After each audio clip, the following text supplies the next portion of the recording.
la más cordial bienvenida a las actividades que en el marco del tercer Congreso Internacional en Ciencias Jurídicas con sede en lo que es la Universidad Michoacana de San Nicolás de Hidalgo y el posgrado de la Facultad de Derecho y Ciencias Sociales para esta primer mesa, cuyo nombre tiene hacia un constitucionalismo austral, que en este caso será la ponencia que nos dará magistralmente el doctor Orlando Aragón Andrade, y a lo que sería la ponencia magistral Genética Constitucional de las Reformas en Materia Indígena en México, a cargo del doctor Humberto Urquiza Martínez. Sean bienvenidos a esta su casa. Y bueno, me voy a permitir de manera muy breve, antes de dar inicio a esta mesa, hacer una breve presentación de nuestros ponentes. Me voy a permitir primero presentar al doctor Humberto Urquiza Martínez. Él es doctor en Derecho con mención honorífica por la Universidad Autónoma de Nayarit, dentro del programa de doctorado interinstitucional en Derecho, maestro en Derecho Constitucional por la Universidad Latina de América, en donde cursó un año la maestría en Sociología, y es licenciado en Derecho por la Universidad Michoacana de San Nicolás de Hidalgo. Está diplomado en diversas áreas como Derecho Electoral, Análisis Político, Transición, Procesos de Cambio y Gobernabilidad, y Derecho Público, impartidos por la Universidad Latina de América, la Universidad Iberoamericana, la Complutense de Madrid y el Tribunal Electoral del Poder Judicial de la Federación. Ha publicado más de 30 ensayos y artículos en diversos libros y revistas especializados en Derecho, tanto en el país como en Argentina, Italia y España. Su última publicación es el libro de su autoría, La acción de inconstitucionalidad por omisión legislativa en materia electoral, editado por Tirán Loblanche, Universidad Michoacana, UNLA e IEM. Además, ha sido conferencista y ponente en diversos eventos académicos internacionales y nacionales sobre diversos temas relativos al derecho. Es miembro investigador de la red de investigadores de la circunscripción número 6 de ANFADE.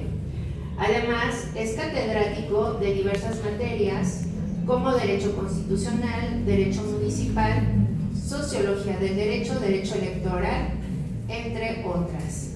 En el sector público se ha desempeñado como asesor y secretario particular del presidente del IEM, director de Asuntos Jurídicos y Servicios Legales de la Consejería Jurídica del Ejecutivo del Estado y encargado del despacho de dicha Consejería Jurídica. Fue también consejero electoral del Consejo General del Instituto Electoral de Michoacán de marzo de 2013 a febrero de 2020.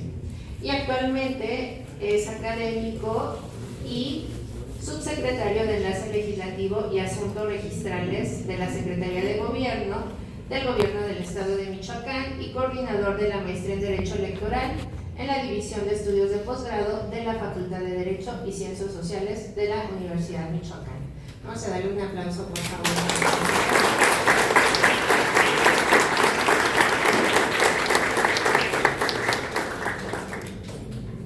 Y también me honra mucho presentarles al doctor Orlando Aragón Andrade. También de su vasta trayectoria me permitiré leerles una breve reseña curricular. Estudió en la Universidad Michoacana de San Nicolás de Hidalgo la licenciatura en Derecho y la maestría en Historia de México. Posteriormente estudió el doctorado en Ciencias Antropológicas en la Universidad Autónoma Metropolitana Iztapalapa y realizó una estancia postdoctoral en el Centro de Estudios Sociales de la Universidad de Coimbra, Portugal. Forma parte del Sistema Nacional de Investigadores e Investigadoras de la CECIT. Nivel 2, Y bueno, a lo largo de los últimos 10 años ha dirigido múltiples proyectos científicos de carácter colectivo, interdisciplinario y con incidencia social auspiciada por la universidad. En este caso, por la Universidad Nacional Autónoma de México, la CECITI, el Instituto de Ciencia, Tecnología e Innovación, entre otros organismos científicos. Es autor de 4 libros y ha coordinado varias obras colectivas y número de revistas científicas y más de 50 artículos científicos y capítulos del libro en castellano, portugués e inglés. Entre sus obras más recientes se encuentran Debates actuales de la antropología jurídica en México, un manual para su enseñanza, UNAM 2024, coordinado con Erika Bárcenas Arévalo, y muy bien, y Descolonizando el constitucionalismo. Aquí, bueno, está coordinado con Boaventura de Sousa Santos y Sara Araujo.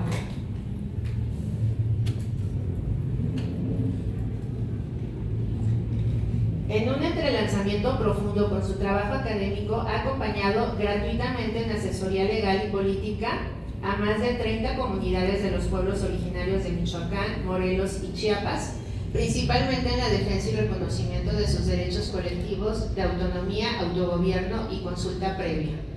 Es miembro fundador del colectivo Emancipaciones, un espacio que busca vincular la investigación crítica, el saber jurídico y el compromiso social.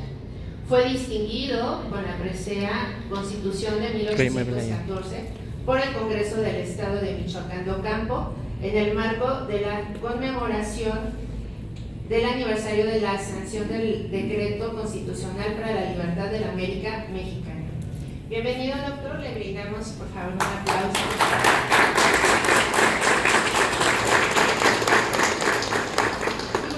Dar inicio a esta mesa. Le daremos en primera instancia el uso de la voz al doctor Urquiza, que tendrá 30 minutos para su ponencia, y posteriormente le daremos el uso de la voz al doctor Paulano. Bienvenidos, adelante. Gracias, muy buenas tardes a todas, a todos. En principio quiero saludar al doctor Orlando Aragón Andrade, director general del Centro de Estudios Constitucionales de la Suprema Corte de Justicia de la Nación, un apreciado amigo y destacado, creo yo, intelectual michoacano, que sin duda es un referente en el tema indígena. Agradecer también a la doctora Trini por la moderación, la verdad es que es un gusto estar con ella. También quiero agradecer la presencia de la secretaria de Bienestar, la maestra Andrea Cerda, por acompañarnos, a su director de Gobernación Palominos, Ricardo Palominos, al director de Concentración Agraria, autoridades académicas, alumnos, agradecerles también, y directores, el licenciado doctor Carlos Salvador Rodríguez Camarena, director de la División de Estudios de Posgrado. Gracias, doctor. Y para mí es un gusto estar acá con ustedes, también agradeciendo a las instituciones convocantes de este congreso, que sin duda creo yo que es relevante por temas que se van a abordar. Yo quiero platicar con ustedes en este tiempo que tengo asignado con un tema que me ha salido a la luz de las clases que tenemos en la universidad, sobre todo en el tema de derecho constitucional, de sociología y propiamente de derechos humanos. Hemos visto la necesidad de analizar qué está pasando con las reformas constitucionales que se tienen actualmente y que hoy son derecho positivo a nivel federal, con la reforma de 2024, y también la reforma local michoacana constitucional de 2024 también, ¿no? Que sin duda, creo yo, son elementos que van a, en mi opinión, y hacia allá voy a llevar la conclusión, van a cambiar y van a transformar el modelo constitucional.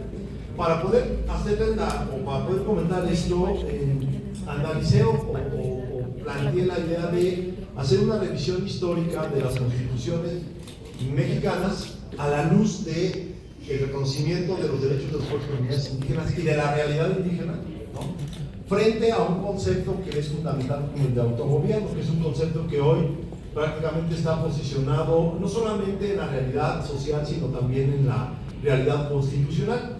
Y la revisión que propondré y explicaré a ustedes es a partir de las teorías constitucionales que han explicado cómo funciona, pues eso, una constitución a lo largo de la historia. Déjenme entonces iniciar en principio con las constituciones. La primera constitución del México independiente. Tenemos, si bien es cierto, el antecedente de la constitución de Apatzingán, con la de 1814, los sentimientos de la nación, enmarcados en un conflicto de independencia, o de lucha de independencia. Lo cierto es que formalmente se dice que la primera constitución de México ya es la de 1824. Esta constitución es producto de un pensamiento que creo que vale la pena contextualizar para poder entender qué va a pasar en los siguientes años después de 1824, prácticamente hasta 1917.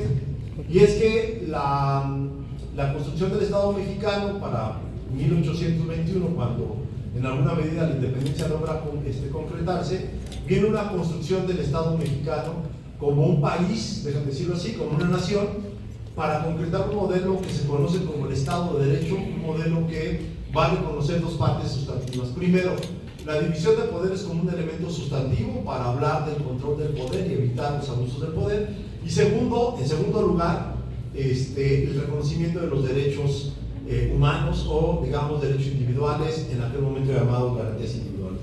Estas primeras constituciones, que son la primera constitución federalista de 1824, las dos centralistas, la de 36, 7 leyes, y la de 36 y la de 43, constituciones centralistas, van a ser constituciones que van a recoger en alguna medida, sobre todo la primera de ellas, el pensamiento liberal, que se va a recoger sobre todo ya en la Constitución del 57. Y la premisa de ese pensamiento liberal está focalizado a evitar el abuso del poder y evitar que la fuerza del Estado se pudiera volcar hacia la ciudadanía, pero sin darle tanta importancia a los derechos humanos y en un segundo plano de efectividad. Las constituciones centralistas, la de 1836, 7 leyes y las bases orgánicas del 43, son constituciones que tratan de recoger un pensamiento todavía más duro, ¿no?, que concentra el poder, desaparecen las entidades federativas y plantea la idea de una sola entidad de gobierno, que es la federal, central, ¿no?, y que desde ahí buscaba ejercer el poder. En estas primeras constituciones mexicanas vamos a ver que poco o nulo es el reconocimiento de los derechos indígenas y de la realidad indígena. Inclusive hay un dato muy interesante: el reconocimiento de la cualidad de ciudadano mexicano es una cualidad que vamos a ver presente para legitimar la relación que hay entre la sociedad y el Estado mexicano en ese momento. Y entonces se logra concretar con la Constitución del 57, 1857, este modelo liberal donde lo que importa es la igualdad ante la ley, ¿no?, donde no puede haber desigualdades y donde por lo tanto las diferencias no pueden existir, ¿no? Inclusive son mal vistas estas diferencias. La lucha del pensamiento liberal es una lucha que en alguna medida se focaliza inclusive al liberalismo individualista, que es la idea de solamente reconocer los derechos individuales y no así los derechos colectivos. Siendo así, entonces tenemos una primera historia donde el gen del tema indígena, de las reformas indígenas y del fenómeno indígena no está tan presente como va a estar presente en las últimas reformas y en las últimas tendencias de la Constitución. La idea del Estado de Derecho, por lo tanto, es una idea que va a alimentar muchísimo la necesidad de parámetros como, insisto, igualdad, legalidad y homogeneidad en la existencia de una sociedad que se entiende como una sola, donde la cualidad o el reconocimiento de la calidad de ciudadano y nacional es el ciudadano mexicano, sin mayor distinción más que esa propia categoría que la ley le va a reconocer. Y viene un proceso que yo creo que es donde habrá que detenernos un poquito más junto con las otras últimas reformas, y es la Constitución la Constitución del 1917.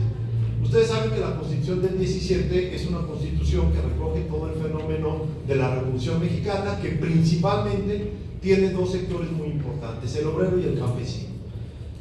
Y vamos a ver cómo en el sector campesino vamos a empezar a ver ya la incidencia, la participación directa de comunidades indígenas, solamente que relacionadas más con la propiedad de la tierra más que propiamente con la condición de ser comunero, que es un concepto que también va a evolucionar de forma interesante. La Constitución del 16-17, por lo tanto, va a recoger esta idea del constitucionalismo social.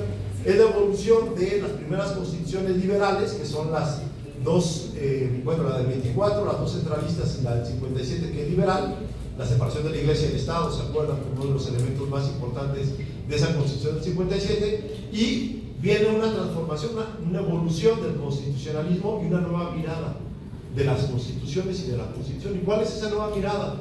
Pues es la mirada del constitucionalismo social vinculado o relacionado con los derechos de dos sectores, insisto, que son obreros y campesinos. México aporta al constitucionalismo pues esta idea de los derechos sociales, ¿no?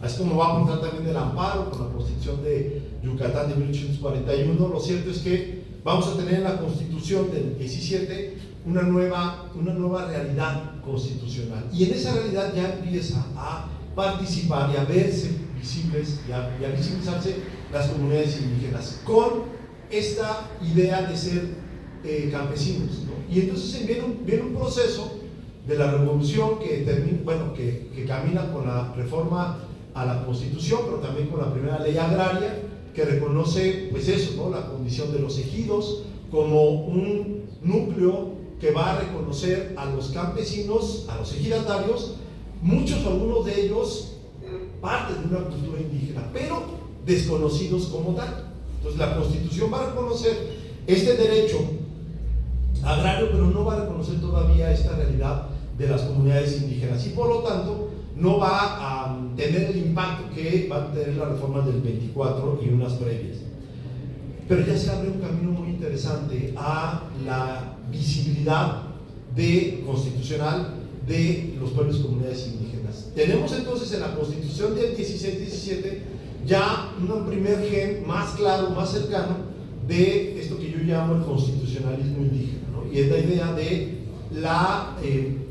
la participación de las comunidades indígenas, su reconocimiento constitucional, pero no solo su reconocimiento, no bastaría ello, sino la institucionalización, déjenme decirlo así, si esto es posible, de una visión cultural de las comunidades indígenas. Ahorita voy a explicar un poco más a qué me refiero con ello. Pero bueno, situados históricamente en este momento de la Revolución Mexicana, del producto de la Revolución Mexicana, de los logros de los grupos revolucionarios, como son obreros y campesinos, viene un proceso de dotación de tierra, ¿no? Y viene todo lo que es el proceso post-revolucionario, donde el periodo del general Cárdenas es donde más tierra se va a hacer en el reparto, donde va a haber mayor cercanía entre el gobierno y campesinos, ejidatarios, y donde va a catalizar un poco más esta idea de núcleos poblacionales con una identidad propia, solo que esa identidad, insisto, estaba vinculada directamente a la idea del campesino.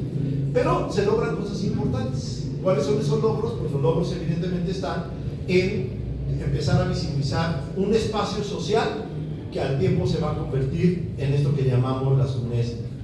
Y luego viene un proceso, que ustedes seguramente lo saben, en los años 90, donde el tema agrario se viene abajo, ¿no? Termina con el reparto de tierras, se termina esta realidad que existía en México de repartir tierras, y se comienza inclusive a transitar inclusive la propia propiedad privada o la individualización de la tierra hacia los comuneros, hacia los ejidatarios, y eso va destruyendo la esencia del ejido, que es lo comunal o lo colegiado. Y este tema es fundamental porque, y voy a retomar el concepto de autogobierno, porque un autor argentino, digamos, que estudia este tema de forma muy interesante, Gargarella, señala cómo hay una identidad, hay un conflicto en las sociedades entre reconocer derechos colectivos y derechos individuales. O sea, esta pugna del derecho liberal, del constitucionalismo liberal de las primeras constituciones frente a la del 16, es una pugna que, dice él, no debe de ser parte del pensamiento de la izquierda, y al contrario, no deben de dejarse de convivir, y por el contrario deben de generar condiciones para que convivan, pero siempre los derechos colectivos asumiendo una postura más fuerte y más sólida para lograr lo que él denomina inclusive el autogobierno en las sociedades en general, y obviamente lo canalizaré el tema de las comunidades indígenas. Este debate entre fuerza mayor de derechos colectivos o derechos individuales es un debate que al día de hoy hemos tenido y que durante mucho tiempo se impuso, salvo en el tema agrario, en el tema laboral, la fuerza de los derechos individuales frente a los derechos colectivos. Y entonces nos ha costado mucho entender como sociedad constitucional o con una constitución determinada que hay grupos sociales que tienen derecho, que tienen una condición distinta y que inclusive esto cambia el sentido del principio de igualdad. Ya no es la igualdad raza llana, sino es una igualdad sustantiva, ¿no? Que tiene que ver evidentemente con las cualidades de diversos grupos. Bueno, a la luz de esta postura de Gargarella, veremos cómo el constitucionalismo social comienza a tomar fuerza para darle vida a los autogobiernos, en particular los comunales, y cómo ese concepto, esa perspectiva de una sociedad que ejerce sus derechos colectivos y que, es fundamental, descentraliza el poder, porque una de las cualidades sobre las cuales se tiene que avanzar en el autogobierno de la visión de este autor es descentralizar el poder, desconcentrar el poder, porque el problema, dice él, inclusive como una crítica a las izquierdas, es que han mantenido el control de los poderes del poder y lo han concentrado, y eso ha dejado de lado la realidad de la eficacia de los derechos colectivos.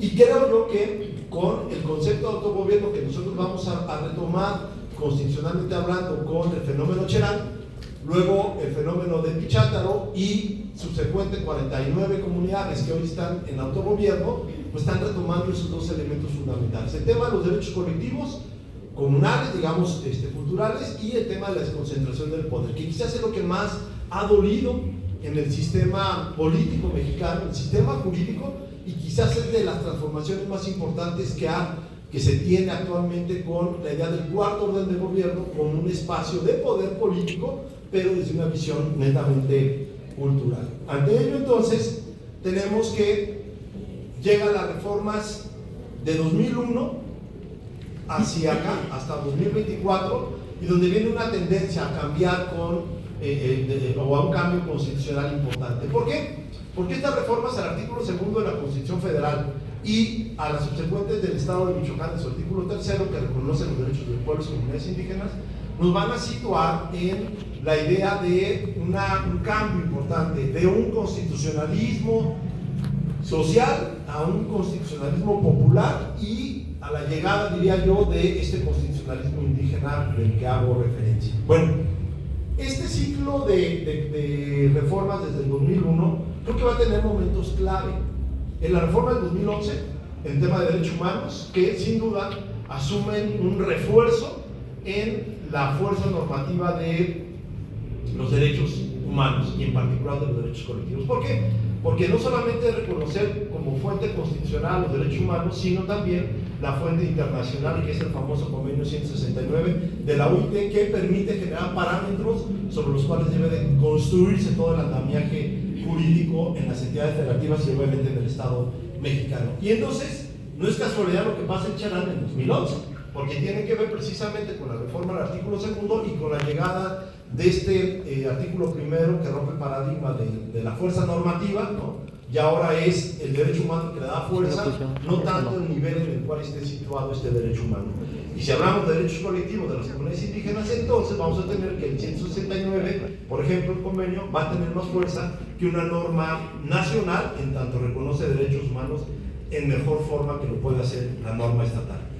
Siendo así, entonces llegamos a 2011 con Cherán, que comienza a romper el paradigma. ¿Por qué? Muchos dirían, bueno, si ya está Oaxaca, nuevo, ¿no? La idea de un gobierno indígena. Pero creo que lo importante en el caso de Cherán es precisamente los procesos emancipatorios a través del litigio, a través de la ley.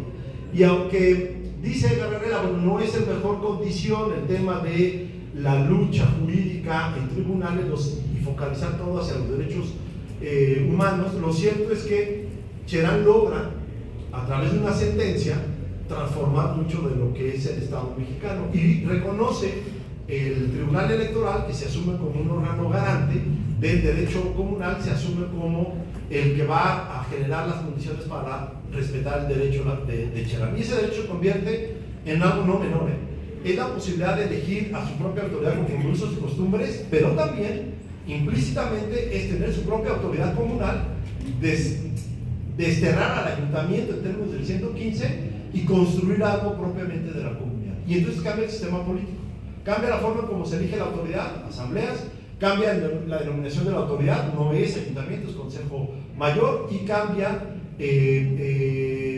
la forma en cómo se elige propiamente y la forma de representación. Ya no son alcaldes, ya no es síndico, regidores, sino es el integrante del consejo el que. Siendo así, arranca este proceso que no tenía un asidero constitucional fuerte.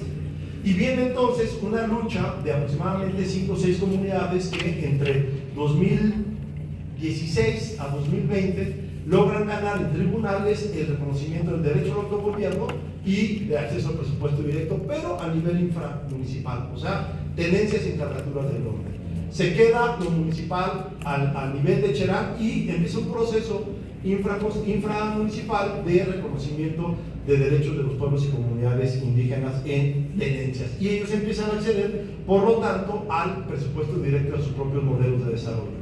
Y ahí viene, creo yo, una corrida interesante y un paso muy interesante entre el constitucionalismo social, pasando por este constitucionalismo popular hasta llegar a un constitucionalismo indígena. Y es reforma de 2020-21 en Michoacán, ley orgánica de la administración municipal, donde se reconoce el procedimiento que los tribunales ya habían marcado para que una comunidad accediera al presupuesto directo. Luego viene una reforma en materia, esto permite que se incremente consecuentemente el número de comunidades indígenas. En 4 años hemos aumentado más de 30-35 comunidades indígenas que han prestado el autogobierno a través de un procedimiento legal, entre comillas legal, en tanto ya está positivizado. Pero luego vienen otras reformas muy interesantes. Viene la reforma de la ley de seguridad, con el reconocimiento de un concepto que también no tiene precedentes, seguridad comunal. Pero también luego viene otro concepto importante, otra reforma importante, que es el Código Electoral. Fortalece la idea de la justicia electoral como garante de los derechos de los pueblos y comunidades indígenas, porque se había cerrado la ventana y no había quien quisiera entrar a defender los derechos de las comunidades indígenas. Y llegamos a 2 reformas constitucionales que aglutinan todo esto y que creo yo que da el punto, digamos, central en la idea del constitucionalismo indígena. Y es la reforma de septiembre de 2024 y la reforma de diciembre de 2024. La primera federal y la segunda estatal.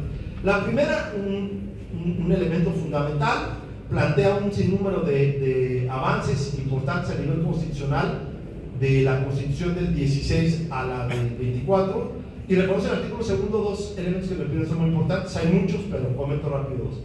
La idea de que las comunidades indígenas son sujetos de derecho convencional jurídico y patrimonio propio, nada nuevo para Michoacán, ya lo teníamos acá, nada más que nadie lo veía o nadie lo quería comentar, pero ya estaba aquí. Y 2, el tema del presupuesto directo federal, déjenme decirlo así, a través de este programa que se conoce como País Piano.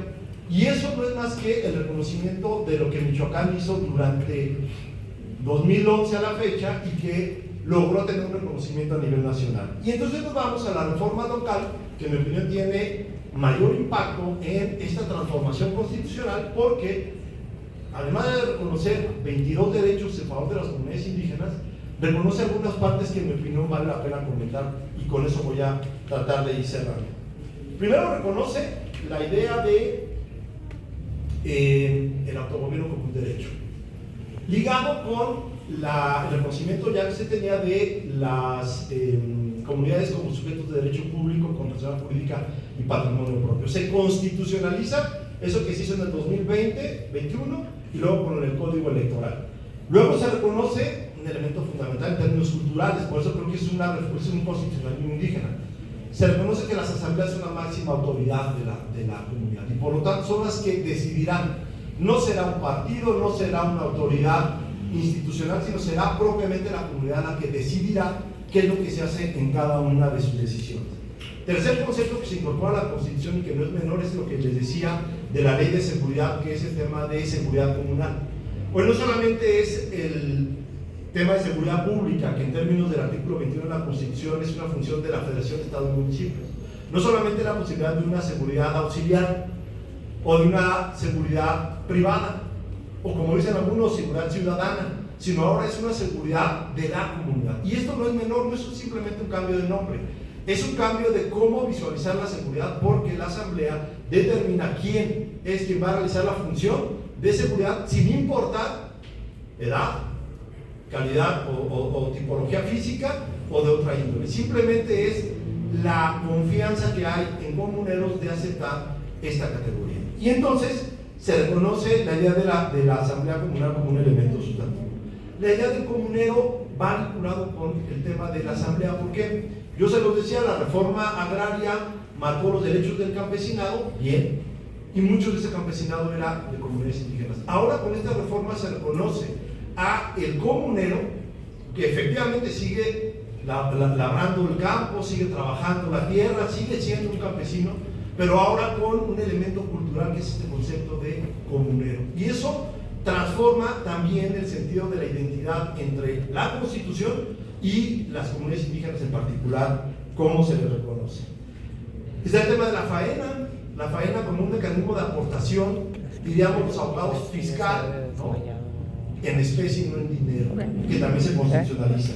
La existencia del gobierno comunal como un cuarto orden de gobierno, que es otra de las grandes aportaciones. Se rompe el paradigma de 3 órdenes de gobierno y abrimos un cuarto que es el comunal. Tenemos gobierno federal, estatal, municipal y los gobiernos comunales. El reconocimiento de mecanismos educativos, de salud y desarrollo comunal que son desde su perspectiva intercultural. El tema de la fiscalización, no a través de los mecanismos institucionales, que sí, sino a través de una visión intercultural, que es el tema de la fiscalización a través de la Asamblea. El reconocimiento de sus propios mecanismos de obra pública, como es la cooperación, el derecho a la consulta previa, libre y informada como un mecanismo de diálogo intercultural e intracomunal, el derecho al presupuesto directo, que sin duda es un elemento fundamental que permite no solamente acceder al presupuesto municipal, sino se reconoce en la Constitución el presupuesto directo comunal del gobierno del Estado, de lo estatal hacia las comunidades indígenas, que en nuestro caso tenemos con Faistún y Fontapaz como gobierno del Estado. Y la participación, decíamos que para mí este es un elemento, abogados, esto para mí es un elemento fundamental de la reforma michoacana.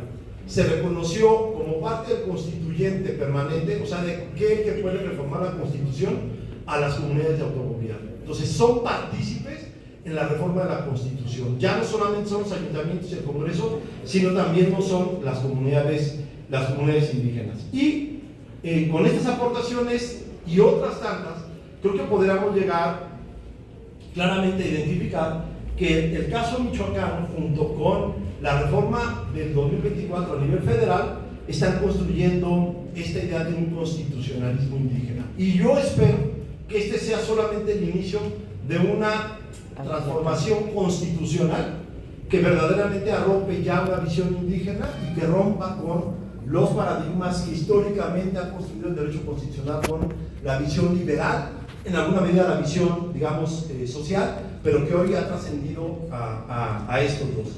Y es así que, como decía, el objetivo de esta charla era que ustedes pudieran conocer la genética que tiene la reforma constitucional en materia indígena actual y cómo es que esta evolución de un constitucionalismo social está permitiendo avanzar a una realidad distinta, no solamente social, porque eso existe allá en cada comunidad, sino una realidad constitucional que sin duda es un tema que como estudiantes del derecho tenemos que analizar y conocer.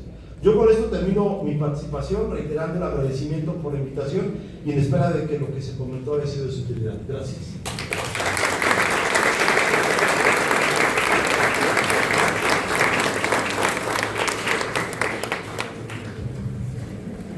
Agradecemos la magistral participación del doctor Humberto Urquiza.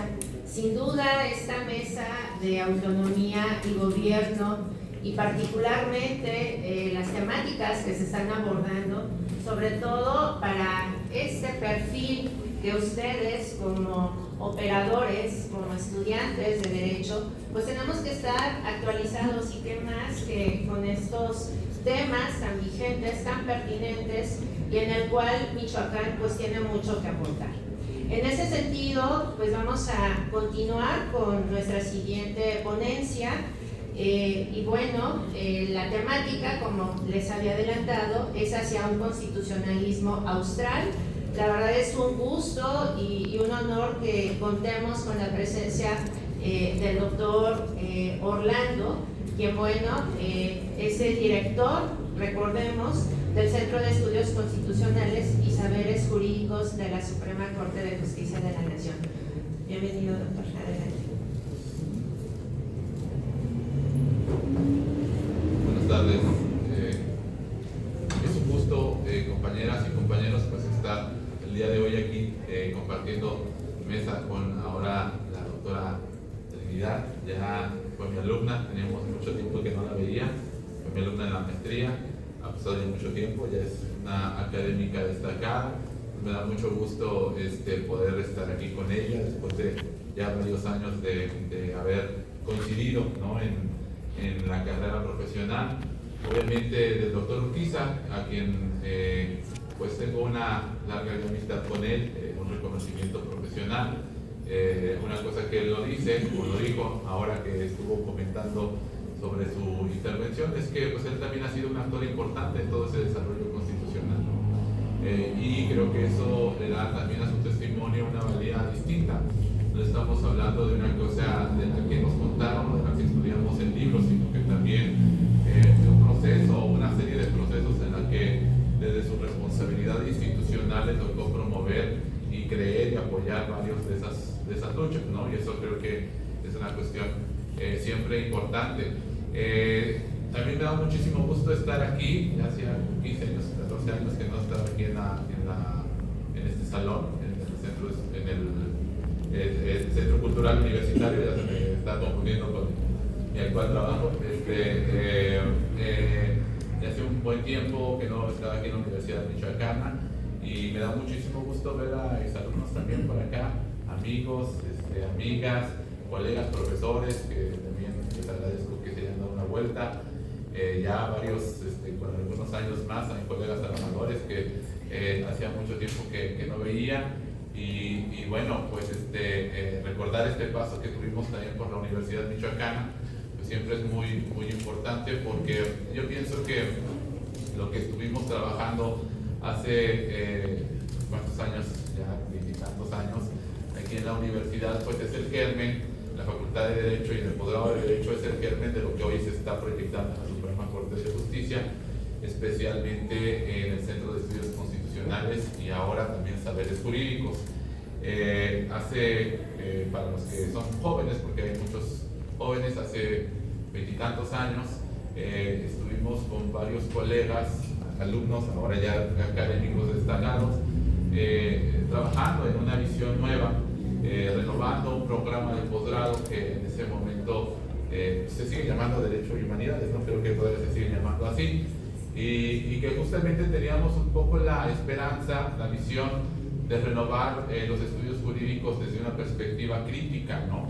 Desde una perspectiva, digamos, que trascendiera el positivismo, que pues sigue siendo dominante, vamos a decirlo así, en la academia jurídica, y que quizás tiene esa función importante también de que tenga ese carácter, pero que en aquel tiempo mucho más jóvenes, algunos de nosotros, pensábamos que era necesario pues, ir cultivando una visión distinta, ¿no? Del derecho, de la ciencia jurídica, del constitucionalismo y de otras tantas disciplinas. Pues los años han pasado y bueno, hoy felizmente también estuvo aquí mi colega del colectivo Emancipaciones, que también fue fundadora de la Terminal de Humanidades, la doctora Lucero Ibarra, que ahora le toca encabezar el CIDE, ¿no? Es la directora general del Centro de Investigación y Docencias Económicas en la Ciudad de México, también egresada de la Facultad de Derecho. Y bueno, por ejemplo, aquí también tenemos a mi querida amiga Andrea Serna, secretaria de Bienestar, también compañera nuestra de aquellos años y de aquellos tiempos. Y bueno, muchos colegas y colegas, les agradezco que estemos aquí. También hay compañeros de la UNAM, donde ahora tengo una licencia para poder trabajar en la Suprema Corte, pero desde hace también bastantes años estoy trabajando en la UNAM, ¿no? Bueno, con este larguísimo preámbulo, quisiera compartirles a ustedes algunas ideas, algunas reflexiones que estamos madurando, que estamos calibrando. Yo creo que en tres espacios principalmente, ¿no? Porque yo siempre he considerado que la academia, los espacios universitarios, los espacios intelectuales son tan fundamentales o tan importantes como los espacios políticos. La política no puede caminar sin conocimiento, porque si no es ciega, es puro pragmatismo, ¿no? Pero por supuesto que también el conocimiento, la teoría no puede ser solamente teoría, tiene que tener una praxis. Entonces, desde mi perspectiva, siempre esto tiene que ir atado. Desde el Centro de Estudios Constitucionales, cuando ahora nos invitó el ministro presidente a encabezar ese espacio, pues nos propusimos esa tarea de tratar de hacer aportaciones a la teoría constitucional mexicana y latinoamericana, ¿no? Y por supuesto, estos espacios han sido nutridos también con mis alumnos ahora del doctorado en Derecho del Instituto de Investigaciones Jurídicas de la UNAM, y también con algunos alumnos que tengo del posgrado de Antropología, también de la UNAM. Y bueno, yo quería compartirles justamente algunas de estas ideas que he estado discutiendo con ellos y que siempre trato de aprovechar estas invitaciones pues para ponerlas a discusión, a reflexión, a presentarlas, ¿no? Partamos entonces, compañeros, que vivimos, creo yo, un momento excepcional en la justicia del Estado mexicano. Seguramente todos ustedes están enterados de la reforma judicial y del reciente proceso de elección de ministros, de magistrados, de jueces, etc. Evidentemente, acerca de eso se ha escrito muchísimo, se ha discutido muchísimo, todos hemos tenido una posición al respecto. Creo yo que por primera vez en mucho tiempo muchas facultades y espacios jurídicos se politizaron, porque son espacios que no suelen ser muy políticos, por decirlo así, o opinar acerca de la política, y creo que eso ha abierto, además de esta discusión que me parece a mí pues importante, ¿no? En torno a lo que pensamos de la reforma judicial, y sobre todo creo que lo más debatible es el tema de la elección de los ministros, de los magistrados y de los jueces. Más allá digamos, de esa situación, esto ha permitido generar una turbulencia en las instituciones del Poder Judicial de la Federación y de la Suprema Corte. Y el punto para muchos de nosotros es qué hacemos con eso. Por supuesto que es válido, como se ha seguido haciendo en muchos espacios, seguir discutiendo si estuvo bien o estuvo mal la elección de los ministros, de los magistrados y de los jueces. Yo todavía hace unos meses estuve en Austin, Texas, en la Facultad de Derecho, teniendo una discusión, una reflexión colectiva con varios colegas míos de ahí del Instituto de Investigaciones Jurídicas, y bueno, muchos todavía estaban discutiendo si la elección, si no la elección, a un año ya pues justamente de la consumación de la reforma, y bueno, ya a varios meses del trabajo de esta nueva integración de la Suprema Corte. Y creo que esta discusión va a seguir y seguirá, y pues tiene que dar su propio curso. Sin embargo, a mí me parece que quedarnos nada más en eso es perder una gran oportunidad para repensar no solamente la actividad jurisdiccional del Poder Judicial de la Federación, sino también el pensamiento constitucional, que es lo que, o la teoría constitucional, que es lo que desde el espacio académico nos corresponde a nosotros también pensar, ¿no? Esta turbulencia, esta transición que se está viviendo en estos ya primeros 6 meses de la nueva integración de la Suprema Corte, del Poder Judicial Federal en su conjunto, nos parece que también es un momento oportuno para quizás sacudir los cimientos, los principios que han ordenado nuestro conocimiento constitucional y nuestra teoría constitucional, que pues para nadie es un secreto que el constitucionalismo y la ciencia jurídica, igual que la mayoría de las ciencias sociales en América Latina y en México, tiene una gran dependencia teórica de otros estados, de otros países, de otras regiones del mundo. Es decir, los estudios jurídicos, como en general los estudios de las ciencias sociales, en mucho maquilamos, ¿no? Vamos a decirlo así, datos empíricos, estudios de casos, para teorías que se crean en otros lugares y que nosotros aquí aplicamos a nuestras realidades. A veces con sofisticación, hay que decirlo también, a veces muy simplistamente, extrapolando cosas que nada tienen que ver con nuestro país y con nuestras realidades, pero muchas veces somos víctimas de las modas académicas, en el derecho, en el constitucionalismo, en las ciencias sociales en general, ¿no? Y yo creo que el momento, la singularidad de la Suprema Corte y del Poder Judicial Federal en la actualidad en México nos permite una oportunidad única para lanzarnos, vamos a decirlo así, a tratar de reflexionar y teorizar y diseñar estrategias metodológicas sobre lo que se está haciendo a partir de esta discusión de la democratización de la Suprema Corte de Justicia, de la democratización de la justicia estatal, de la democratización misma del Poder Judicial Federal. Y yo creo que una de las condiciones para aprovechar esta coyuntura es ir más allá de un debate que a mí me parece pobre, válido, se va a seguir dando seguramente, pero que es pobre, que es suponer que la democratización se reduce a una elección. Es como decir que la democracia en México se reduce al día que cada vez salimos a votar por diputados, presidentes municipales, gobernadores, etc. Si acotamos la discusión de la democratización a ese punto, pues me parece que nos vamos a quedar en un terreno muy árido.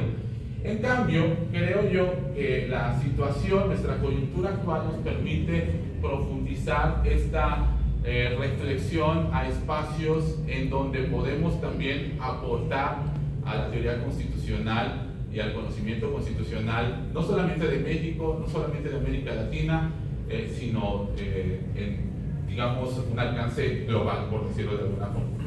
Para nadie es un secreto que la teoría constitucional en el orden global del conocimiento que se produce aquí en México no tiene mucha influencia.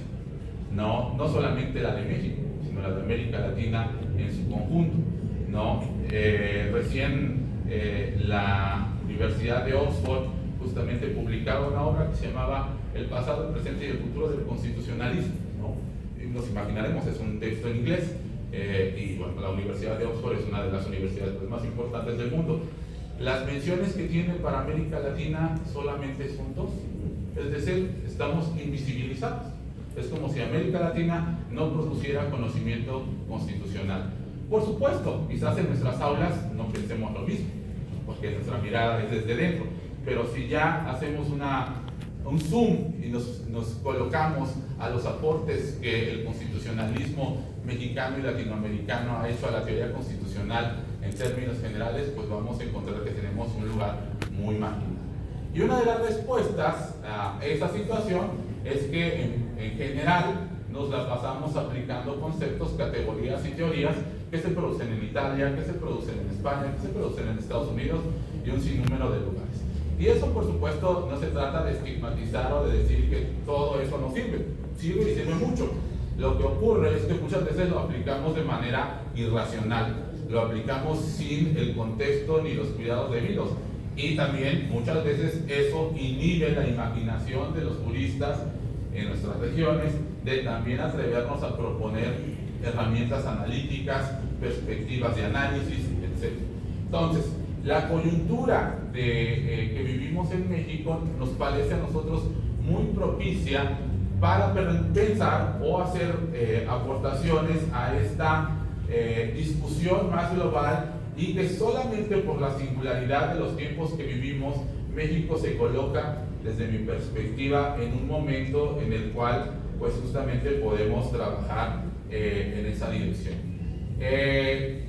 La coyuntura que nos permite la reflexión de pensar un ejercicio democratizador de un espacio que parecía que no requería democracia, como la Suprema Corte y el Poder Judicial, nos parece que abre una perspectiva muy amplia en donde hay una agenda que nosotros hemos tratado de visibilizar desde el Centro de Estudios Constitucionales y hacer una invitación a los juristas jóvenes, a los profesores, por supuesto, a los investigadores, a que participemos de esa reflexión, a que discutamos también esos puntos que no han sido tratados por la teoría constitucional en términos generales, ni de habla hispana, ni anglosajona, ni nada, ¿no? Es decir, la singularidad en la que nos encontramos ahora con una nueva corte, con un nuevo poder judicial, con una nueva integración, abre puertas a pensar cosas que no existen en otros lugares y que a partir de reflexionarlas podemos hacer justamente contribuciones que sean significativas y que sean discutidas también en esos otros espacios en donde la teoría constitucional mexicana y latinoamericana no existe. Bueno, al menos creo que eso está pasando actualmente y se ve con cierto interés en espacios anglosajones sobre lo que está ocurriendo en el caso de la Suprema Corte en México. Yo encuentro tres, digamos, oportunidades, tres espacios en donde podríamos pensar innovaciones constitucionales o un constitucionalismo más bien que permitan profundizar esta discusión o esta reflexión que se está teniendo en torno a la democratización de la Suprema Corte de Justicia, de la justicia estatal, del Poder Judicial de la Federación, ¿no? Y que yo creo que es importante, desde mi perspectiva, tenerlas en cuenta si es que nosotros queremos trascender de las discusiones pues, que ya están de alguna manera agotadas o que ya saturaron, digamos, los foros académicos o las revistas o los libros. Por supuesto que no es ningún tipo de imposición, es una invitación a que pensemos de otra manera el constitucionalismo. La primera de ellas es una a la que se ha referido hace un momento el doctor Humberto Urquiza, y básicamente consiste en tratar de enfocar los estudios del constitucionalismo no solamente a la visión que ha, digamos, dominado nuestra disciplina durante décadas, que es justamente la de colocar el ojo, el análisis en ciertos actores y en ciertos espacios. ¿Qué actores?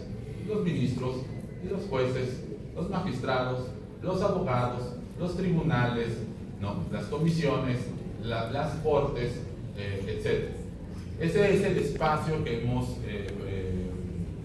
privilegiado para estudiar la incidencia en la interpretación constitucional y en el cambio constitucional. Es decir, si hablamos de derecho constitucional, prácticamente hablamos de eso. Los jueces, de criterios, de precedentes, de jurisprudencia, de las opiniones, de votos concurrentes, de votos particulares, etc. Eso es lo que es el derecho constitucional. Pero ¿será que otros actores, otros grupos, no inciden también en el cambio constitucional? ¿No también participan en la interpretación de la norma constitucional? Y bueno, creo yo que lo que nos acaba de explicar el doctor Humberto Urquiza es una muestra de cómo la sociedad civil, los pueblos indígenas, los movimientos sociales participan de ese proceso. Al final del día, ¿quién activa un mecanismo de control constitucional? ¿Quién propone una interpretación constitucional? Los abogados y las abogadas que participan con la sociedad civil también, no solamente ellos obviamente, parte de ellos, los movimientos. Yo siempre he contado que para el caso del presupuesto directo, que nos tocó ese juicio llevarlo hace varios años, en el caso de Pichátaro, cuando la autoridad de Pichátaro, el jefe de tenencia, una persona que se dedicaba a un oficio pues de una comunidad indígena, no era un abogado, no era un académico, nos propuso y nos pidió al colectivo que lleváramos ese juicio, a quien se le ocurrió la interpretación de que el artículo 2 y el juicio de Cherán daba para pedir mediante un procedimiento como el JDC que el autogobierno tuviera una dimensión presupuestal, que parecía un tema completamente administrativo. No fue un abogado, no fue un académico, fue una persona de una comunidad. ¿Cuántas interpretaciones de la Constitución no nacen así? ¿Y cuántos estudios hay sobre eso? Es decir, hemos invisibilizado el papel activo que muchas veces juegan las personas de pie, la sociedad civil organizada a través de las organizaciones de derechos humanos, los movimientos sociales. Eso pareciera que no existe. En la medida, creo yo, en que nosotros generemos investigaciones y una literatura en el que mostremos que justamente la gente de a pie, la gente que va a salir a votar por ministros, jueces, magistrados, participa en la tarea fundamental de la interpretación de la Constitución, creo que vamos a lograr un involucramiento mayor y una cultura jurídica, una responsabilidad mayor de la gente para el día de mañana que ejerza su voto con responsabilidad y con conocimiento. En la medida que sigamos generando conocimiento e investigación en donde se plasme que la interpretación y el cambio constitucional nada tiene que ver con la ciudadanía de pie, evidentemente lo que va a ocurrir es que vamos a tener una ciudadanía indolente que va a pensar, ¿para qué me interesó en eso? A mí eso de los jueces, de la corte, eso me queda lejísimo. Pero realmente creo que todos somos conscientes de que el día de hoy necesitamos el derecho, la ciudadanía en general, muchas veces para incluso tratar de oponer a las violencias que padecemos el más elemental muro de defensa de nuestros derechos. Es muy común entonces que la interpretación constitucional más progresista nace de la sociedad, nace de los movimientos sociales. Y creo yo que esa es una cosa que es muy importante estudiar. Es una forma, me parece, que subvertimos y que aportamos. Hay de hecho ya un esbozo de este planteamiento que lo han trabajado varios profesores en Yale, en Estados Unidos, que le han llamado a esto una propuesta de demos-prudencia. Creo que todos entendemos por qué demos-prudencia, es decir, el papel que el pueblo juega en la producción de la jurisprudencia, ¿no? Y ahí los actores y los espacios pues no son ni los tribunales, ni los magistrados, ni los ministros, que por supuesto hacen su trabajo ya arriba. No quiere decir que el pueblo por sí solo emita un fallo y diga yo decreto que esto se va a interpretar de esa manera. Pero si se fijan, son dos piezas de un solo proceso. Y la pieza de abajo no la tenemos. Invisibilizamos estos actores.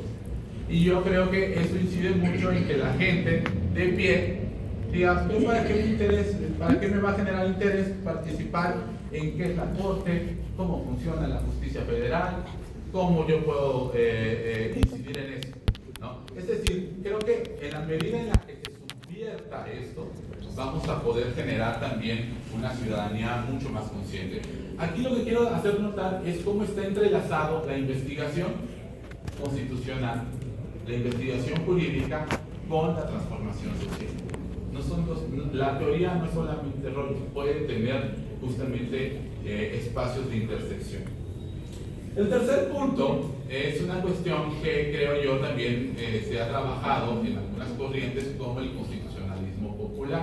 Son corrientes que estudiamos poco, no tanto en la vertiente que nos proponía el doctor Urquiza, que digamos sería una adaptación más mexicana, ¿no? Pero si ustedes le echan una búsqueda al internet o a la inteligencia artificial, que es ahora una cosa que se utiliza mucho, y ponen constitucionalismo popular, van a encontrar que también hay una tradición de constitucionalismo, sobre todo anglosajón, que ha planteado la necesidad de que los tribunales constitucionales desarrollen mecanismos de participación de la ciudadanía, ¿no? Es decir, a pesar de que efectivamente nuestro constitucionalismo hegemónico nos ha dicho la gente no tiene que participar porque quien imparte justicia es quien conoce el derecho y los demás pues no lo conocen, ¿para qué van a participar? ¿No? Sí existe también una teoría, una corriente teórica que plantea, no, el poder judicial es como cualquier otro poder del Estado, tiene que tener un control democrático y por lo tanto debe de ser de interés del Tribunal Constitucional generar mecanismos de participación de la ciudadanía. Y ahí caemos en el terreno de la política judicial, por supuesto, ¿no? En donde ya esta Corte está haciendo algunas innovaciones que es preciso teorizar, que es preciso fortalecer y que es preciso mejorar también. Por ejemplo, no sé si ustedes se dieron cuenta, yo supongo que sí, porque son estudiantes de Derecho, la mayoría, que ya hubo una sesión itinerante de la Corte. Es decir, por primera vez en la historia la Suprema Corte de Justicia de la Nación sesionó en un lugar fuera de la Ciudad de México, no porque la fueran correteando, como ocurría en la época de la lucha por la independencia, que sesionó en Ario y sesionó en varios lugares, porque la venían correteando, digamos, los ejércitos, ¿no? La época también de Juárez, con la intervención francesa, etc. Sí, la Corte había sesionado varias veces fuera de la Ciudad de México, pero por una cuestión de necesidad. Ahora la Corte implementó una política mediante la cual se sesionó en Tenejapa, un municipio indígena, en Chiapas, y ahí resolvió varios asuntos de incumbencia nacional, de trascendencia nacional, especialmente uno vinculado con la comunidad tzotzil de Candelaria. ¿Cuál era el tema que se estaba discutiendo? La constitucionalidad de lo que acaba de comentar el doctor Urquiza, que una comunidad indígena pueda administrar presupuesto público. ¿Y qué creen? Por unanimidad de votos, la Corte votó por que sí, cambiando pues una trayectoria importante de la anterior configuración que había puesto en duda que el derecho al autogobierno alcanzara eso. Toda esa interpretación y toda esa reflexión, ¿quién la vino impulsando? Pues ya lo comentó el doctor Urquiza, las propias comunidades indígenas de otra región del país que incidieron en el cambio constitucional y en la interpretación constitucional. ¿Qué quiero decir con esto? Que esta política de una sesión itinerante tiene una potencialidad de acercar a la Corte con la ciudadanía para que tengan mayor conocimiento de lo que hace un ministro, de lo que hace la Corte, de la importancia que tienen las resoluciones de la Corte en nuestra vida cotidiana, en la vida del país. No sé también si estuvieron pendientes, pero también ya hubo una primera sesión pública en la Suprema Corte, en la que los ministros tuvieron que escuchar a personas con discapacidad, con alguna discapacidad, ¿no? Se estaba resolviendo también un asunto muy importante y por primera vez la Corte habilitó 4 días hábiles para escuchar a las distintas organizaciones de la sociedad civil y saber su parecer sobre lo que ellos iban a resolver. ¿Por qué pasa, compañeros y compañeras? La Corte resuelve una cantidad gigantesca de asuntos y de todos los temas. Es muy difícil ser conocedor de todo. Y sobre todo de esas situaciones como la de este tema, es fundamental que la Corte no esté aislada, que no resuelva nada más con una ley, que vea la cara y que conozca a las personas que están padeciendo una violación de derechos. Eso no ocurría, eso no existía, ¿no? Es una forma nueva de justicia cercana, como le hemos llamado, que esa Corte está implementando. Tanto lo de Tenejapa como lo de esta audiencia pública lo que intenta es acercarse al justiciable, o que el justiciable se acerque a la Corte, ¿no? Esto no está teorizado, no está sistematizado. Por ejemplo, a nosotros que nos tocó estar tanto en una como en otra, pues si te pones a pensar, híjole, hubiera estado mejor que hiciéramos esto, aquello. Se tiene que mejorar, porque los espacios de escucha no son los más finos, por decirlo así. Si se fijan ustedes, nuestra propia profesión no está muy diseñada para eso. Generalmente nosotros, como decía el proverbio antiquísimo, dime los hechos que yo te daré el derecho. Esa es nuestra función como abogados. Entonces, no te importa mucho la opinión jurídica de la gente que no estudió derecho, ¿no? Sino dices, tú cuéntame, yo soy el que sé. Somos como médicos, si se fijan. Nosotros vamos, nos cuentan una enfermedad y que te dice, tómate esto, haz esto, es el médico. No le va a ir a decir uno al médico, voy a hacer un diagnóstico participativo contigo a partir de mis sentires o de mis vividas, ¿no? Que bueno, eso también ya está empezando a cambiar, afortunadamente, en algunos temas, como la violencia obstétrica, ¿no? En donde también, por supuesto, la propia medicina ha tenido que ir matizando algunas prácticas que se venían realizando. Una cosa muy rápida para pasar al tercer punto e ir cerrando, también que creo que plantea una nueva visión o un nuevo planteamiento en relación a la forma de impartir justicia y de generar una forma distinta de constitucionalismo, es que ahora, compañeros, todos los proyectos de sentencia son públicos. Los que litigamos en la etapa previa de la Corte, una de las cosas más complejas que teníamos era que no sabíamos hasta el día de la sesión del Pleno que se iba a discutir un tema, cómo iba a ir el caso. Y generalmente quien tenía acceso a esos proyectos de sentencia solamente eran los grandes despachos o las personas que tenían mucho poder económico. Ahora, el hecho mismo de que estén publicados para todos los proyectos de sentencia puede permitir una actividad de cabildeo más horizontal para toda la gente. Si ustedes van ahora a la corte, es muy fácil, en relación a antes, poder visitar a los ministros si tienen un asunto. Antes era imposible, casi. Cuando nosotros, por ejemplo, llevamos la controversia constitucional de Cherán, en 2012-2014, era dificilísimo que un ministro te recibiera.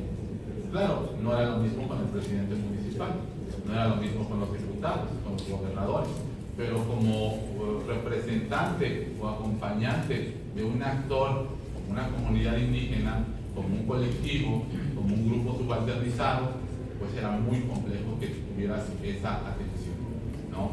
Todas estas son cosas que están ocurriendo ahora, ¿no? Que han cambiado, digamos, esta forma de pensar la justicia, ¿no? La labor jurisdiccional. Y creo que son cuestiones importantes. Les aprovecho para hacerles un comercial, me pasé de tiempo y con esto cierro. En la próxima semana vamos a presentar un sistema de monitoreo que estamos haciendo desde el Centro de Estudios Constitucionales. Mucho se ha dicho que la productividad de la Corte, del Pleno de la Corte, ha disminuido ahora. Bueno, ya preparamos una herramienta con inteligencia artificial, con estadística, con informática, etcétera, para que ustedes puedan corroborar la actividad del Pleno ahora y la de antes, ¿no? Finalmente, entonces, un tercer espacio de oportunidad. Ya comentaba la de prudencia, estas políticas judiciales, y una cuestión que nosotros estamos empeñados en impulsar, ¿no? Y creo que, como yo les decía, viene desde la lógica de del propio posgrado de Derecho o de estas ideas que tuvimos hace tiempo. La de incorporar el diálogo de saberes en la actividad jurisdiccional, ¿no? Es decir, por supuesto que para resolver un caso, lo que se debe hacer es interpretar la Constitución, obviamente conforme a los tratados internacionales, todo lo que está bien. Pero hay muchos casos que son necesarios conocer otras formas de saberes. No sé si ya ustedes conozcan, ya hayan hecho o ya les hayan enseñado los parámetros de regularidad constitucional. Por ejemplo, los que ya estudiaron Derecho Constitucional y lleven amparo, supongo que ya les deben de haber enseñado todo eso, ¿no? Y que es básicamente un parámetro de regularidad constitucional, ¿no? Hacia un caso particular, el análisis de la norma constitucional y de la norma convencional y cómo dialogan, digamos, esas dos normas, por decirlo de alguna forma, ¿no? Nosotros estamos hablando de una herramienta nueva que es un parámetro interlegal de constitucionalidad. ¿Qué quiere decir esto? Que sobre todo para el caso de los derechos de los pueblos, como ya lo habló el doctor Urquiza, es necesario no solamente tomar lo que dicen los tratados internacionales y la Constitución, sino también los usos y costumbres. Fíjense ustedes cómo pasa algo muy importante de tenerlo en cuenta en la interpretación constitucional en México. Vamos a decirlo así, todos conocemos el artículo primero, sabemos que el artículo primero obliga a la aplicación directa de los tratados internacionales en materia de derechos. Ya, ¿qué hace el 2? Sino lo mismo, pero el 2 nos dice que los usos y costumbres de los pueblos indígenas son derechos también obligados. Entonces, cuando nosotros hablamos de la constitucionalidad de una norma de derechos vinculada con los pueblos indígenas, no solamente tenemos que ver el convenio 169, no solamente tenemos que ver la declaración y los demás, digamos, ordenamientos legales correspondientes, sino también las prácticas de los pueblos y de las comunidades indígenas. Hoy, en los asuntos de justicia ambiental y justicia climática, que es la justicia para el futuro, no podemos prescindir del conocimiento científico. No podemos resolver ese tipo de casos nada más con códigos, con constituciones, con leyes. Está en riesgo la continuidad de la especie. Y para eso necesitamos un diálogo con conocimiento científico. Ese es el diálogo de saberes que se propone para un nuevo constitucionalismo. Necesitamos generar una construcción ecológica no de desprecio, no de desperdicio de experiencia y de conocimiento, que por supuesto sea, digamos, articulado, regido por el derecho constitucional, pero que finalmente se nutra de varias experiencias, de varios saberes, y que eso también, si se fijan, repercute en la democratización de la actividad jurisdiccional. Si tú tomas en cuenta más los saberes de otros actores, haces partícipes a todos ellos de la actividad de la interpretación constitucional. Todo esto, compañeros, ya más bien si hay preguntas, lo explicaré, es a lo que nosotros estamos llamando constitucionalismo austral, ¿no? Estas tres grandes líneas las aglutinamos en función de esta categoría, que más bien ya en un segundo momento lo explico. Muchas gracias.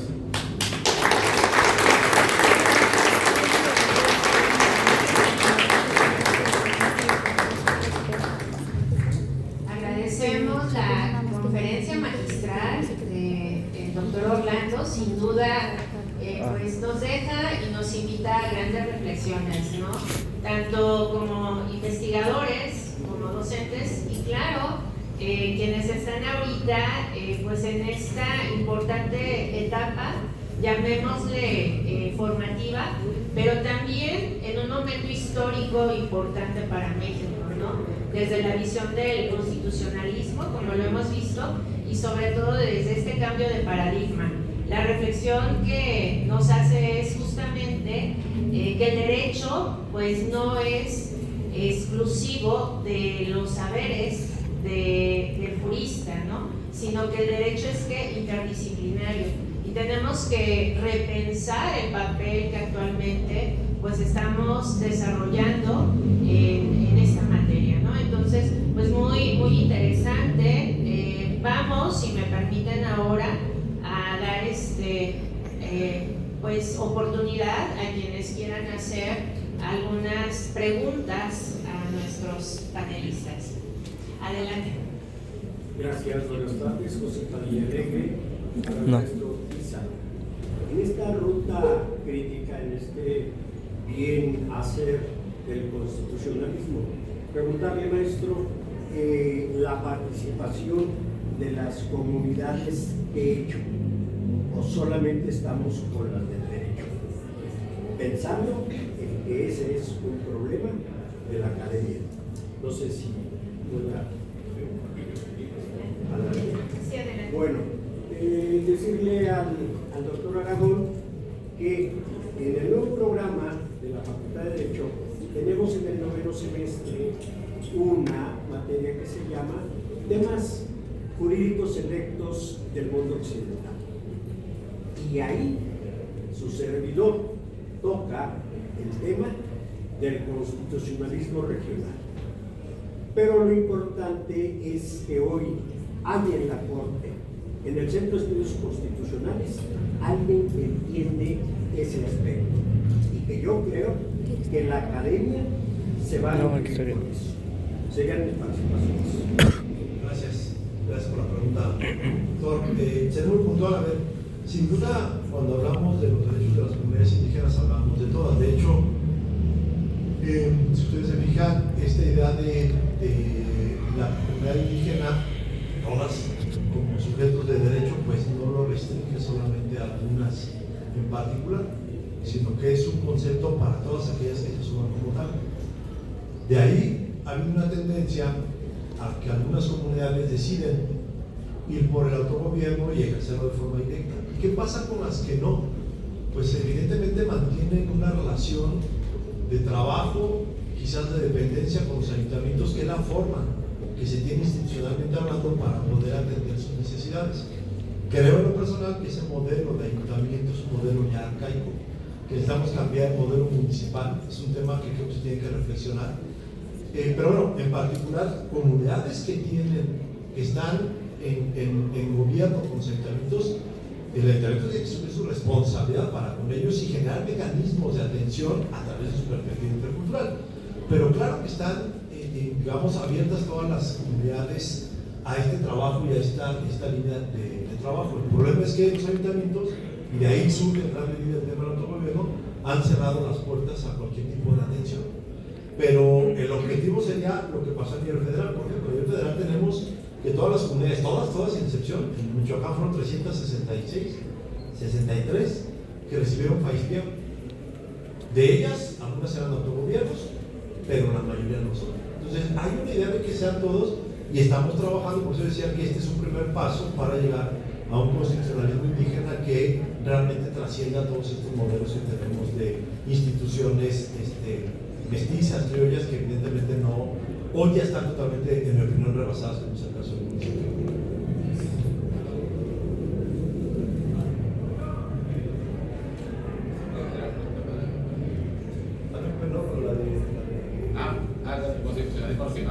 Sí, bueno, yo creo que, a ver, por supuesto que la fortuna de estar en un espacio como el Centro de Estudios Constitucionales es que nos permite, o la desfortuna, porque es un lado malo, es que tenemos que hacer las dos cosas, estar enterados de lo que ocurre, de las necesidades, por ejemplo, que tiene el Pleno, ministro, ¿no? Recientemente, les cuento, estuvimos participando en la solución de carga procesal que tenía la Corte, que tiene la Corte, que está enfrentando la Corte y ha enfrentado durante décadas de leyes de ingresos municipales, particularmente por el costo de servicios municipales.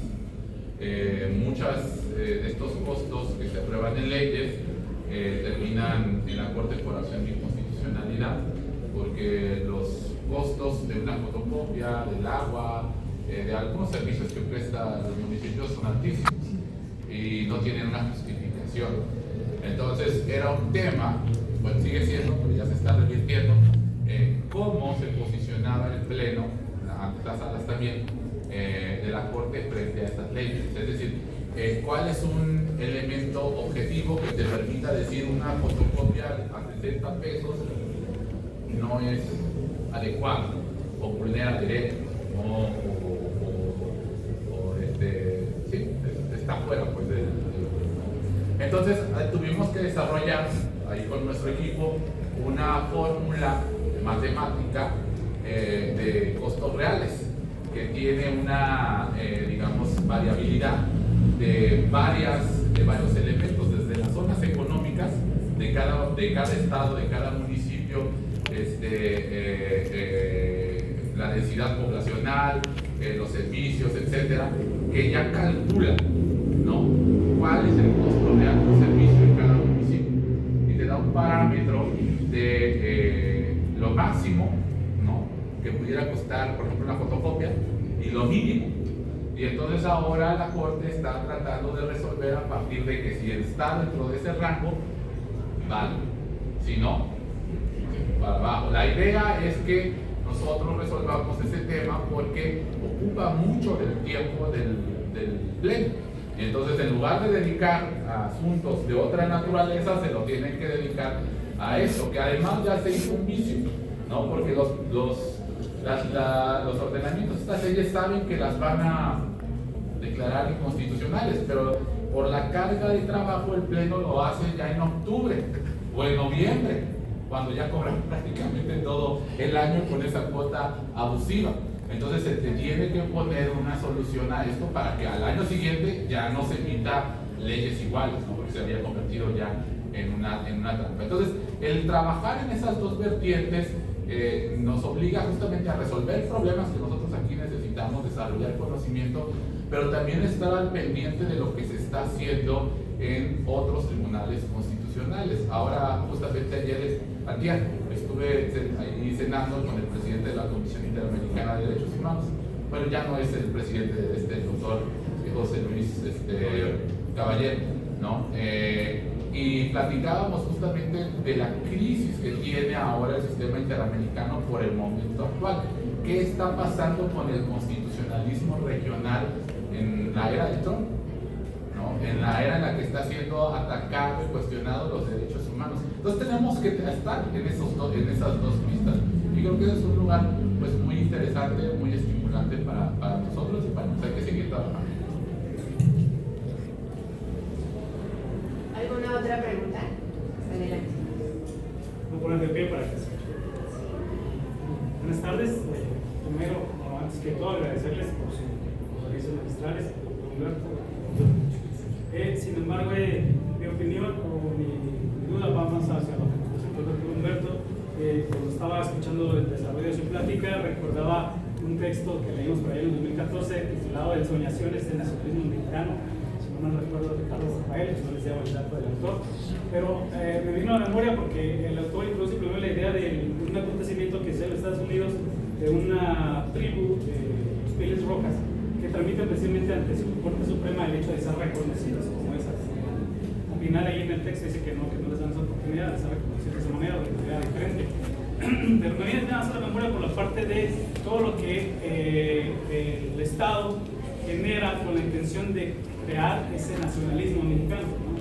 El autor hace cita, por ejemplo, de los lauros patrios, del himno nacional, de la selección mexicana, que lo que buscan es que todos nos sintamos integrados o partícipes de un Estado como tal, ¿no?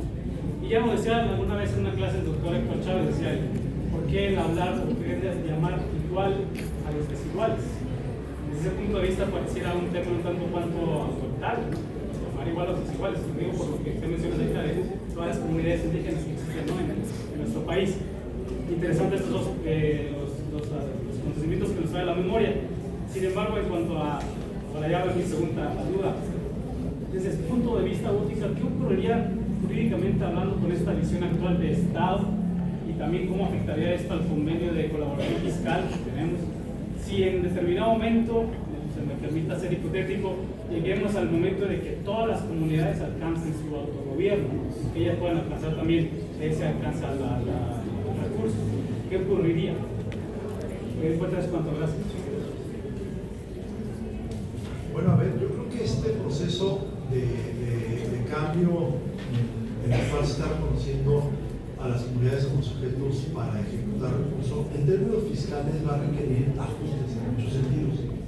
Ya hay algunos que se han logrado, por ejemplo, cómo llega el recurso, cómo se administra, ¿no? Que es una parte interesantísima, es incorporar a procesos como la faena y otros mecanismos que son propios de la comunidad y sacar de lado, por ejemplo, las licitaciones, adjudicaciones directas, que son mecanismos propios de la autoridad para prestar servicios o para repartir servicios o para realizar obra pública.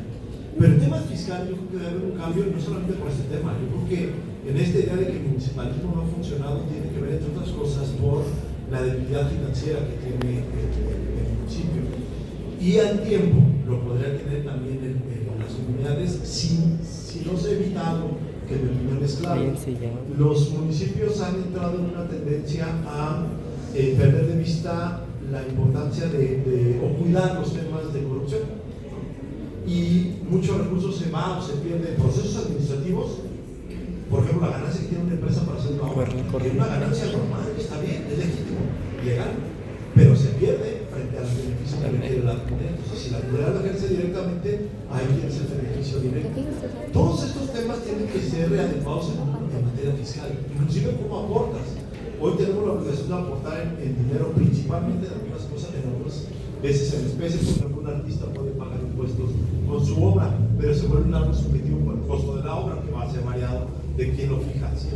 El artista lo va a fijar en un costo y Hacienda va a decir, no, pues cuesta muchísimo menos. Pero la aportación en especie con un trabajo junto con el rediseño del modelo de gobierno estatal, federal y propio municipal debería de llevar un cambio netamente fiscal. Pero en particular, el que lleguen a las comunidades recursos, suponiendo que fueran todos, ¿no? Vamos a decirlo así. Esto es que del horizonte que nosotros tenemos en Michoacán de 129, que son tenencias, porque así lo dice la ley, no son todas, de las 362 que tiene el INPI como comunidades, el gobierno del Estado ubica 198 con derecho a acceder al presupuesto directo. ¿Por qué? Porque son tenencias, ¿no?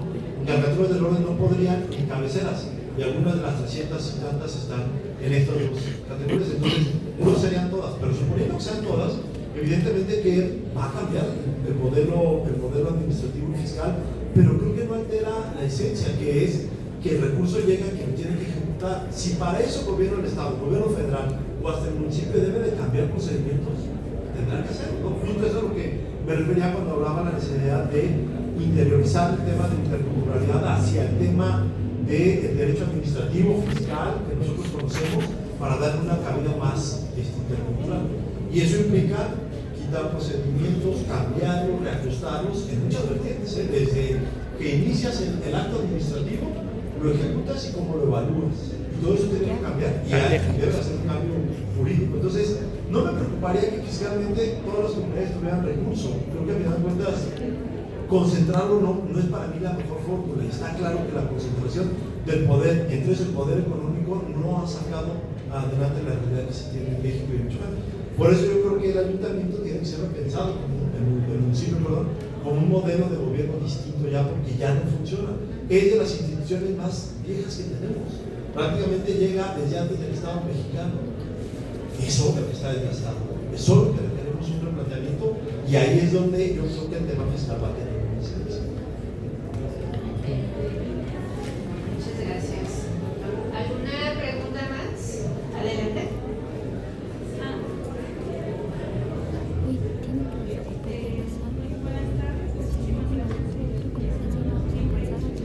A ver, ¿a qué hora es el programa?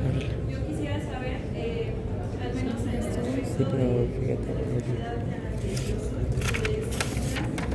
que precisamente acaba de tener un tema de presupuesto directo, quisiera saber cómo hay un tema de regulación en el sentido de Pero es que eso lo puedo escribir de correo. todavía o he escuchado que las personas de mi comunidad mencionan que precisamente todavía tienen una dependencia al ayuntamiento y aparte, pues como siempre creo que es muy importante el hecho de que mencionaban que precisamente en esta cuestión hay personas que dice mi misma comunidad que no tienen ese conocimiento como para seguir dándole continuidad y avance. Yo entiendo que a veces la práctica se refleja mucho en tu comunidad, pero hay muchas menciones de que pues es que no nos bajan los presupuestos, no nos bajan el presupuesto para la calle o lo que vamos a hacer, porque precisamente no existe ese conocimiento. Y yo lo digo muy, pues, así con un sentimiento de decir qué sigue, qué va a pasar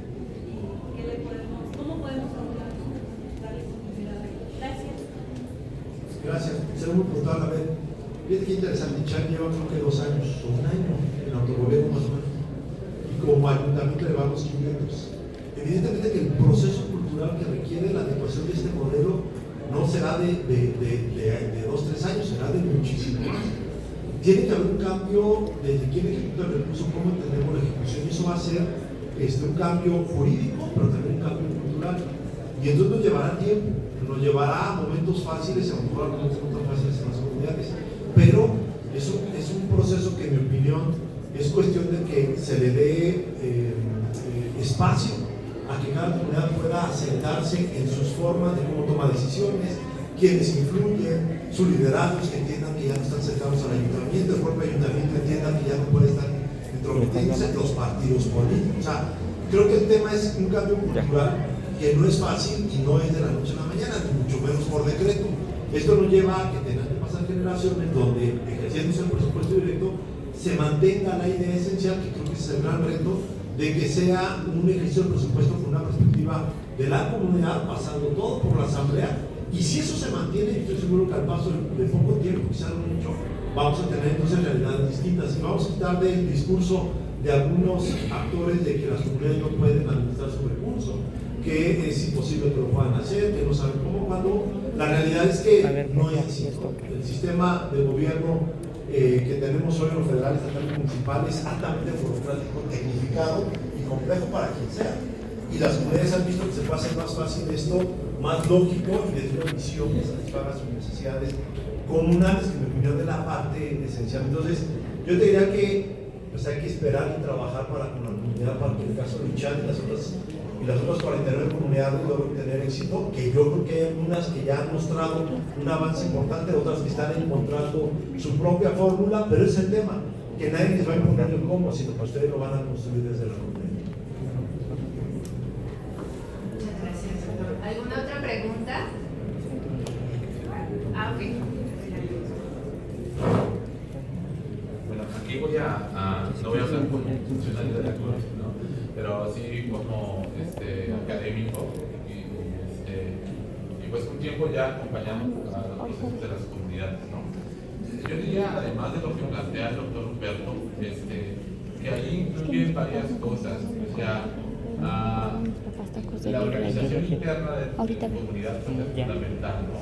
La comunicación que tengan con otras autoridades, con la asamblea, etc.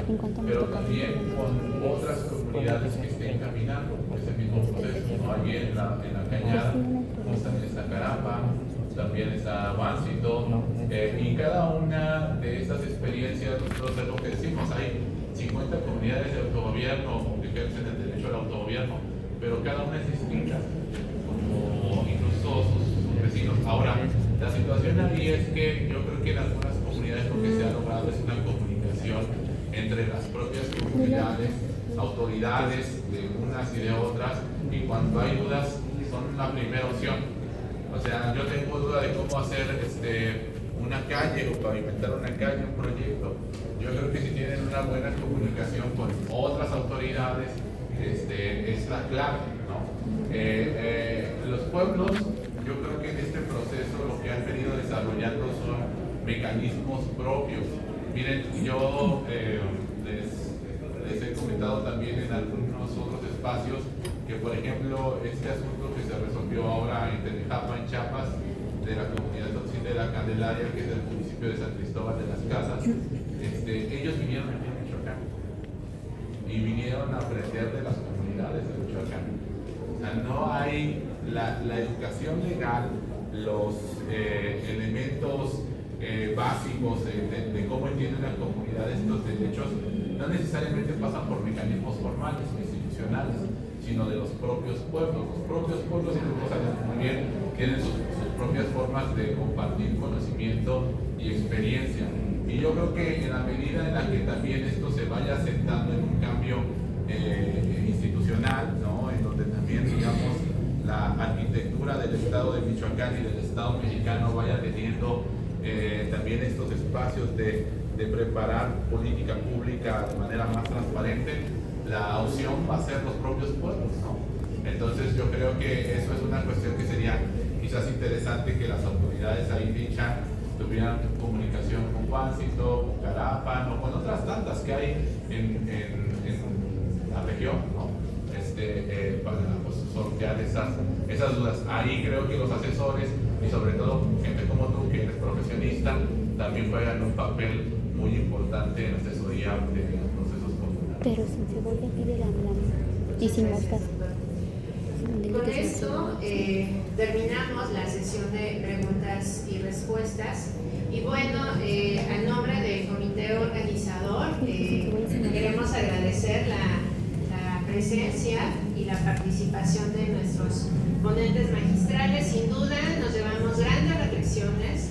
Es un tema inacabado, es un tema, lo que es la autonomía y autogobierno, pues que nos da para mucha discusión más, pero sin duda, pues sumamente pertinente, ¿no? Para lo que es la temática y esencia de este congreso, justamente, que es repensar el Estado desde lo local. Así es que un gusto, muchas gracias y pasen a todos buenas tardes, gracias por su asistencia.